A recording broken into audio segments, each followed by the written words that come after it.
Coach Richard Charles. Welcome back to another show of AB3 Sports.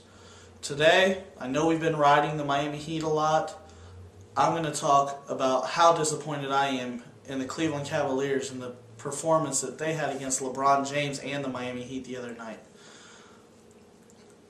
There's almost not enough words to describe how disappointed the Cavs fans are.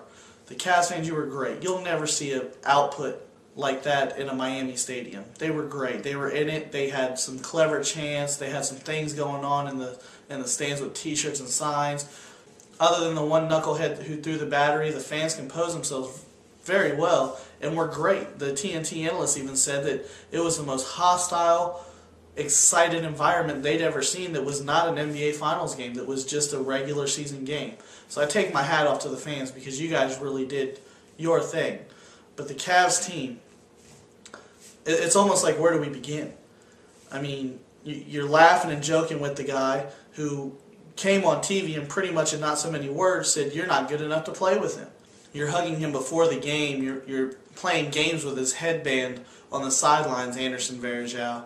That's disappointing because most of the fans, one of their main gripes is how we have to defend your team, your talents, to the rest of the world all the time.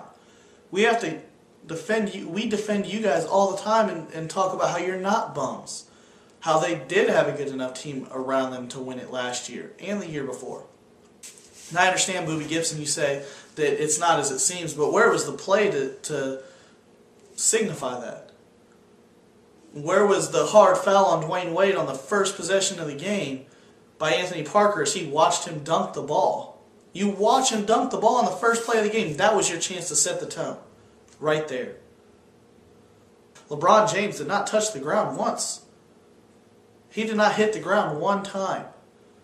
So where was the hard fouls to keep him out of the paint, knowing that we have a weak interior defense right now because we only have one true center on our team, listed on our team, and that's Ryan Hollins. Varejao's a power forward. When the jump shots aren't falling, somebody drive to the basket. Yes, we have a lot of jump shooters on our team, but this is so frustrating to watch game after game. You just keep putting up jump shots. Drive to the basket. Get to the free throw line. Create for the other players on the team.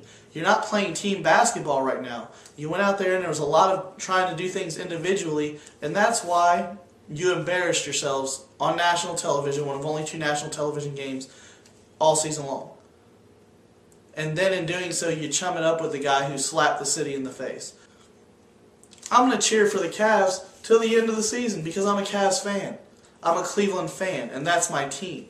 It's your team too, not that guy on the other team on the other sidelines who just destroyed you. By the way, he didn't just embarrass you all summer long and through the offseason. He just embarrassed you by putting his team up by almost 40 points in that game.